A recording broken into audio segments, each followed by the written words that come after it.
आणि या बुलेटिनमध्ये कोणत्या महत्त्वाच्या 5 बातम्या आपण पाहणार आहोत, एक नजर टाकूया। छत्रपती संभाजीनगरमधून एक धक्कादायक बातमी आहे। 70 वर्षाच्या वृद्धाला निर्वस्त्र करत मारहाण करण्यात आलेली आहे। नेमका प्रकार काय आपण मोहसिन शेख यांच्याकडून जाणून घेणार आहोत। मुंबईतून महत्त्वाची बातमी आहे, उद्धव ठाकरे हे उमेदवार नसतील तर विधान परिषदेसाठी दानवेंना अधिकृतरित्या त्यांची उमेदवारी घोषित करण्यात आलेली आहे।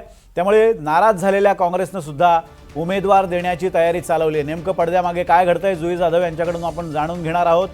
तर भाजप अतिरिक्त उमेदवार देणार आहे। महाविकास आघाडीच्या वादाचा भाजप फायदा घेणार का, हा एक महत्त्वाचा प्रश्न आहे। सागर कुलकर्णी या संदर्भात आपल्याला अपडेट्स देतील। महाराष्ट्र होरपळलाय, 4 जणांचा उष्माघाताने मृत्यू झाल्याचा संशय आहे। नागपूरवरून संजय तिवारी यांच्याकडून विदर्भातली स्थिती आपण जाणून घेणार आहोत। तर पश्चिम बंगालचा एक्झिट पोल नेमका काय असणार आहे या संदर्भात सुद्धा आपण विश्लेषण जाणून घेणार आहोत। मात्र सुरुवात करूयात संभाजीनगरच्या पहिल्या बातमीने।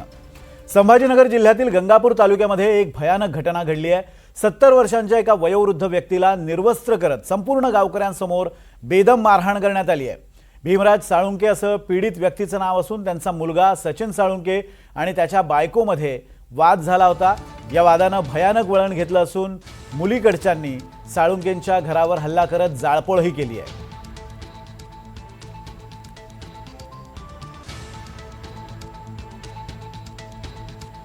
आणि याच संदर्भात बोलण्यासाठी आपले प्रतिनिधी मोहसिन शेख आपल्या सोबत आहेत। मोहसिन, वृद्धाला मारहाण झालेली आहे, कारण असं आहे की नवरा बायकोच्या भांडणात मुलीकडच्यांनी म्हणजे नवऱ्याच्या सासरकडच्यांनी हस्तक्षेप केला आणि त्यातून हा सगळा प्रकार घडलाय। नेमकी संपूर्ण घटना काय?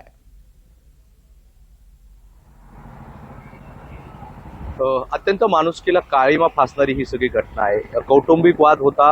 हे जे भीमराव साळुंके आहेत, भीमराज साळुंके यांच्या मुलगा सचिनचं लग्न झालं होतं आणि तिच्या सचिनच्या सासरकडून सतत सांगितलं जात होतं की घटस्फोट हवा आणि त्यावरून बऱ्याच दिवसापासून वाद देखील सुरू होता। असं असताना अचानक पद्धतीने सचिनच्या सासरची मंडळी त्यांच्या घरी पोहोचली। यावेळी त्यांनी राडा सुरू केला आणि यावेळी मोठ्या टोळकीने ते त्या ठिकाणी पोहोचले होते। त्यामुळे सचिन असेल किंवा इतर घरातले मंडळी तिथून त्यांनी आपला जीव वाचवला। मात्र भीमराज साळुंके जे होते त्यांचं गुडघ्याचा प्रॉब्लेम होता आणि त्यांनाच या सगळ्या टोळीनं गाठलं आणि त्यांना बेदम मारहाण केली। याच्यावरच ते हे सगळे थांबले नाही, तर घरात मारहाण झाल्यानंतर त्यांना एका 4 चाकीमध्ये बसवलं, गावाच्या वेशीवर आणलं आणि सगळ्या गावकऱ्यांसमोर निर्वस्त करून मारहाण केली। आपण जर हे सीसीटीव्ही फुटेज आपण स्क्रीनवर जे बघतोय त्यात स्पष्टपणे दिसतंय की भीमराज साळुंके यांना कशा पद्धतीने बेदम मारहाण केली जात आहेत। 2 महिला देखील आहेत, ते देखील मारहाण करताना पाहायला मिळतात आणि गावाच्या चौकात आणून मारहाण केली जाते। आणि या फक्त मारहाणच केली नाही तर त्यांच्या घरी आग देखील लावून दिली। त्यात त्यांचं कांद्याचं नुकसान झालंय, धान्य होतं ते देखील जळून खाक झालेलं आहे आणि बेदमपणे मारहाण करताना आपल्याला या व्हिडिओमध्ये लोक पाहायला मिळतात। काही पुरुष मंडळी आहेत, त्यांच्या हातात लोखंडी रॉड देखील पाहायला मिळतात। माणुसकीला काळीमा फासणारी ही सगळी घटना आहे। कौटुंबिक वाद होतो आणि त्याचं रूपांतर एवढ्या भयावह या सगळ्या घटनेमध्ये झाल्याचं चित्र या सीसीटीव्ही मध्ये आपल्याला पाहायला मिळतंय। गावातील चौकात सगळे गावकरी बघतायत, त्याचे अनेक लोक उपस्थित आहेत। या सगळ्यांसमोर ही जी सचिनच्या सासरकडची मंडळी होती त्यांच्याकडून ही बेदमपणे मारहाण करण्यात येत असल्याचं आपल्याला या सीसीटीव्ही मध्ये आपल्याला पाहायला मिळतं। त्यामुळे आता ह्या सगळ्या प्रकरणात गुन्हा देखील दाखल करण्यात आलेला आहे। आता आरोपींवर काय कारवाई होते हे पाहणं महत्त्वाचं असणार आहे। अगदी अतिशय धक्कादायक अशी ही घटना आहे आणि आता आरोपींवर नेमकी काय कारवाई होते ते पाहणं महत्त्वाचं असेल। पुढची बातमी आहे राजकीय वर्तुळातून। राज्यात विधान परिषद निवडणुकीची चर्चा सुरू झालेली आहे। चुरशीची ही निवडणूक ठरण्याची चिन्ह आहेत। ठाकरे गटाकडून विधान परिषदेसाठी अंबादास दानवेंना उमेदवारी घोषित करण्यात आली आहे। गेल्या काही दिवसांपासून विधान परिषदेसाठी उद्धव ठाकरेंचं नाव चर्चेत होतं, मात्र आता ठाकरेंच्या शिवसेनेकडून अंबादास दानवे हे विधान परिषदेवर उमेदवार असतील, तर दुसरीकडे काँग्रेसही विधान परिषदेसाठी उमेदवार देण्याच्या तयारीत आहे। कोणतीही चर्चा न करता शिवसेनेनं उमेदवारी जाहीर केल्याचं काँग्रेस नेत्यांनी म्हटलंय। त्यामुळे एकंदरीत महाविकास आघाडीत दानवेंच्या उमेदवारीवरून नाराजी असल्याचं दिसतंय। जुई जाधव आपल्या प्रतिनिधी आपल्या सोबत आहेत। जुई, या सगळ्या मागे काही पडद्यामागे घडामोडी घडलेल्या आहेत। कालपर्यंत उद्धव ठाकरे हे या उमेदवारीसाठी तयार आहेत आणि फॉर्म 30 तारखेला दाखल करतील अशी चर्चा होती। मात्र अचानक असं एका रात्रीत काय घडलं की उद्धव ठाकरेंच्या ऐवजी त्यांनी अंबादास दानवेंना पुढे केलेलं आहे आणि त्यावरून महाविकास आघाडीत इतर पक्षांच्या काय प्रतिक्रिया आहेत? विनोद सर, अगदी काल नाही आज सकाळपर्यंत सगळ्यांना हेच वाटत होतं की विधान परिषदेच्या महाविकास आघाडीच्या जागेवर उद्धव ठाकरे हेच असतील आणि ही निवडणूक बिनविरोध होईल. मात्र आदित्य ठाकरेंनी माध्यमांशी संवाद साधताना माहिती दिली की महाविकास आघाडीचे अधिकृत उमेदवार हे अंबादास दानवे असणार आहेत. संवाद साधताना त्यांनी हे सांगितलं की महाविकास आघाडीचे अधिकृत उमेदवार अंबादास दानवे असणार आहेत. परंतु याच्यानंतर लगेचच ही घोषणा झाल्या काँग्रेस पक्षातून नाराजी समोर आली. कारण का काँग्रेस पक्षाने या आधीच स्पष्ट केलं होतं की जर विधान परिषदेवर उद्धव ठाकरे असतील तर आम्ही त्यांना पाठिंबा देण्यासाठी पूर्णपणे तयार आहोत. परंतु जर उद्धव ठाकरे व्यतिरिक्त इतर कोण उमेदवार असेल तर आम्ही आमचा देखील उमेदवार देऊ, हे आधीच प्रदेशाध्यक्षांनी स्पष्ट केलं होतं. परंतु उद्धव ठाकरेंनी त्यांच्या निरोप समारंभाच्या भाषणावेळीच सांगितलं होतं की मला आता या सभागृहात पुन्हा एकदा येण्याची इच्छा नाही आणि त्यामुळे एका सामान्य शिवसैनिकाला त्यांना पुन्हा एकदा परिषदेत जाण्याची संधी जी आहे ती दिलेली आहे. दुसरीकडे आपण जर पाहिलं तर मग अंबादास दानवेंचं नाव घोषित झाल्या काँग्रेस पक्षाकडून देखील भूमिका स्पष्ट करण्यात आली की ते देखील आपला उमेदवार जाहीर करणार आहेत. विजय वडेट्टीवार यांनी देखील माध्यमांशी संवाद साधला आणि त्या संवादात त्यांनी सांगितलं की हे जे नाव आहे अंबादास दानवेंचं ते नाव कुठल्याही चर्चेअंतर्गत जाहीर केलेलं नाही. म्हणजे चर्चा अंबादास दानवेंच्या नावावर झालेली नाही. हे नाव त्यांनी स्वतःहून जाहीर केलेलं आहे आणि त्यामुळे अवघे काही तास उमेदवारी अर्ज शिल्लक राहिलेले असतानाच कदाचित दोन्ही पक्षांच्या नेत्यांमध्ये चर्चा केली जाऊ शकते आणि चर्चेअंतर्गत एक जे फायनल नाव ज्याला आपण म्हणतो एक फायनल नाव जाहीर केलं जाऊ शकतं. आता महाविकास आघाडीतील तिसरा महत्त्वाचा पक्ष म्हणजे राष्ट्रवादी शरद पवारांची. राष्ट्रवादी पक्षाने देखील उद्धव ठाकरेंना पाठिंबा आधीच जाहीर केला होता. परंतु आता अंबादास दानवेंचं नाव अचानकपणे समोर आल्याने रोहित पवारांनी देखील ही माहिती दिली आहे की आम्ही उद्धव ठाकरे यांच्यासोबत चर्चा करणार आहोत की त्यांनी हे नाव पुढे का दिलं ते आणि मग एक अंतिम निर्णय घेतला जाईल. त्यामुळे आज संध्याकाळपर्यंत महाविकास आघाडीच्या नेत्यांमध्ये चर्चा केली जाईल आणि एक नाव निश्चित केलं जाईल. परंतु ते नाव अंबादास दानवेंचं असणार आहे. राष्ट्रवादी आणि काँग्रेस या नावाला पाठिंबा आहे का काँग्रेस आपला 10वा उमेदवार या रिंगणात उतरवतोय आणि जर उतरवतोय तर मग तो कोण असणार आहे हे येत्या काही तासांमध्ये स्पष्ट होईल. येत्या काही तासांमध्ये या गोष्टी स्पष्ट होतील. मात्र महाविकास आघाडीत या मुद्द्यावरून बेकी निर्माण झाली आहे हे मात्र नक्की आणि याच बेकीच्या पार्श्वभूमीवर भाजप अतिरिक्त उमेदवार देण्याची शक्यता आहे.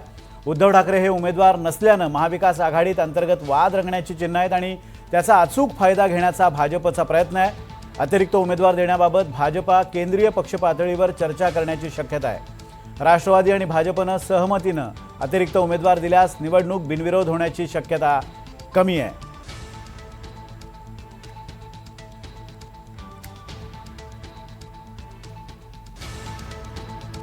विधान परिषदेसाठी भाजप अतिरिक्त उमेदवार देण्याची शक्यता आणि त्याबाबत केंद्रीय नेतृत्वाशी भाजपचं स्थानिक नेतृत्व चर्चा करणार आहे आणि त्यानंतर हा निर्णय घेतला जाईल. महाविकास आघाडीत अंबादास दानवेंच्या उमेदवारीवरून बेकी निर्माण झाली आणि या बेकीचा फायदा करून घेण्यासाठी अतिरिक्त उमेदवार देऊन भाजप फायदा उचलण्याच्या तयारीत आहे.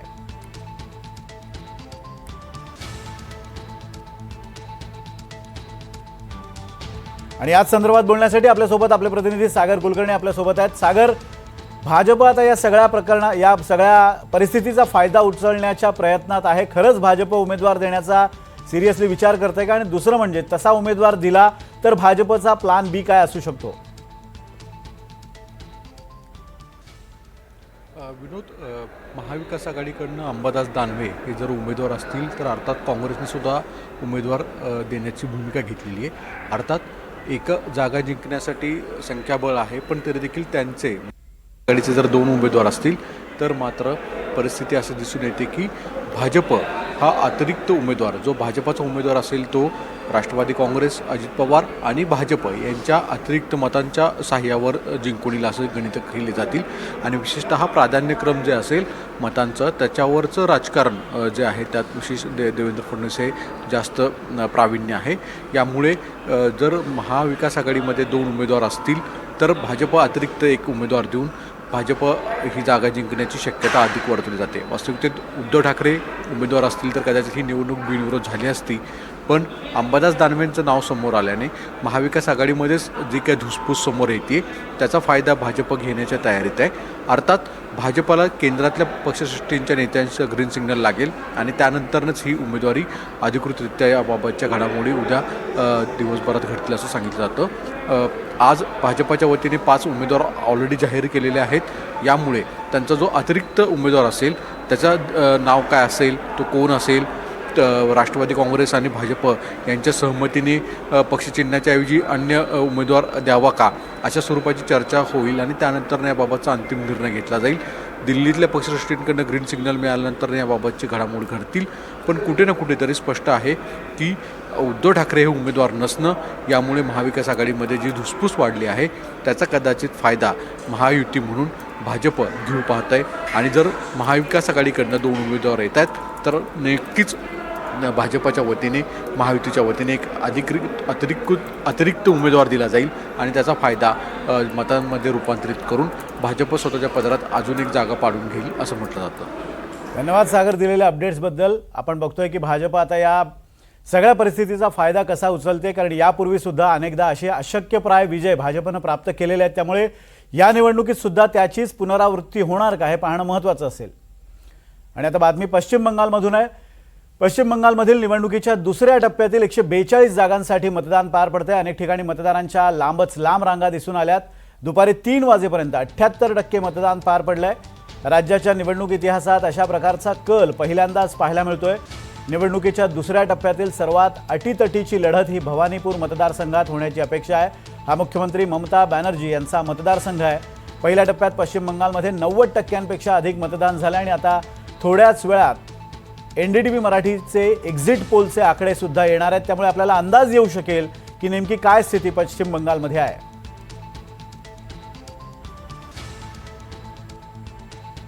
आणि याच विषयी बोलण्यासाठी आपले प्रतिनिधी प्रभाकर कुमार आपल्यासोबत आहेत. प्रभाकर जी, सेकेंड फेज काफ़ी चैलेंजिंग है, विशेषतः भाजपा के लिए भी ये काफ़ी चैलेंजिंग फेज है. पिछली बार इस पूरे चुनाव क्षेत्र में 142 में से 123 सीटें ममता बनर्जी ने जीती थी और केवल 18 सीटें भाजपा को मिली थी. इस बार क्या कुछ पिक्चर अलग होने की संभावना है? देखिए, अगर पिक्चर अलग नहीं होगी तो फिर भाजपा जो है उस मैजिक नंबर तक नहीं पहुंच सकती है, क्योंकि सेकंड फेज जो है वो टीएमसी का फेज था. पिछले चुनाव के अगर आंकड़े को देखेंगे, जैसा आपने खुद बताया, तो टीएमसी के पक्ष में लगभग सारी सीटें गई थी. सेकंड फेज भाजपा के लिए मुश्किल चुनौती भरा फेज था और अगर इस फेज में भाजपा अपने स्कोर को नहीं बढ़ाती है, यानी कि टीएमसी के वोट बैंक में डेट नहीं कर पाती है, तो उस केस में भाजपा अगर यहाँ सरकार बनाना चाह रही है या उसकी कोशिश में लगी है तो वो कभी भी पूरा नहीं हो पाएगा. पहला फेज जो था, यानी कि जो नॉर्थ बंगाल था, वो भाजपा की मजबूती वाला क्षेत्र था.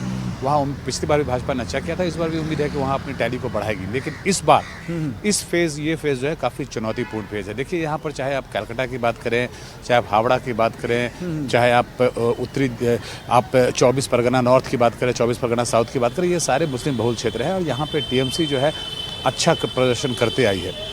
तो भाजपा को यहाँ काफ़ी मशक्क़त उन्होंने किया है और उनको यहाँ नंबर्स बढ़ाने होंगे.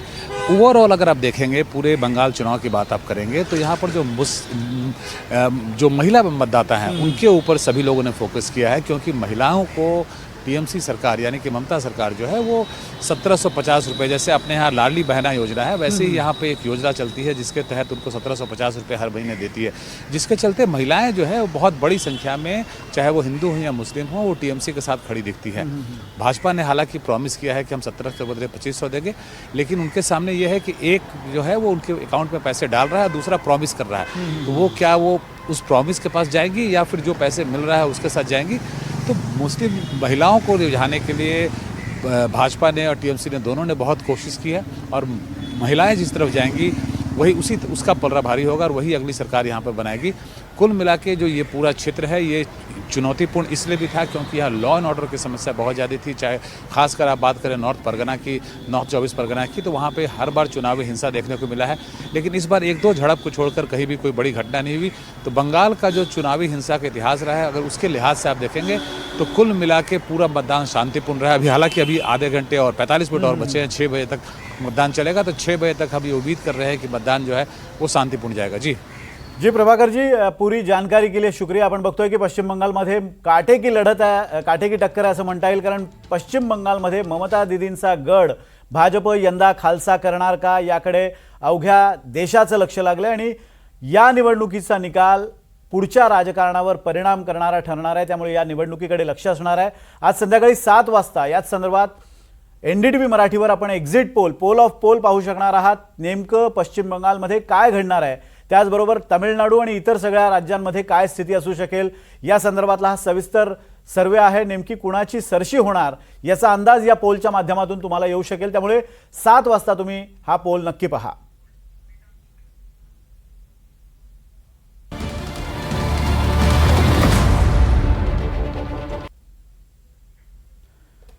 आणि आता बातम्या आहेत इतरही, त्या पाहूयात। राज्यात एप्रिलच्या शेवटच्या आठवड्यात सूर्यानं आग ओकायला सुरुवात केली असून विदर्भ आणि मराठवाडा अक्षरशः होरपळून निघतोय। लातूर जिल्ह्यात उष्माघाताचे मृत्यू होण्याचं सत्र अजूनही सुरू आहे। महाराष्ट्रात आतापर्यंत 7 जणांचा मृत्यू झाला, यात 4 जणांचा उष्माघातानं मृत्यू झाल्याचा संशय व्यक्त केला जातोय।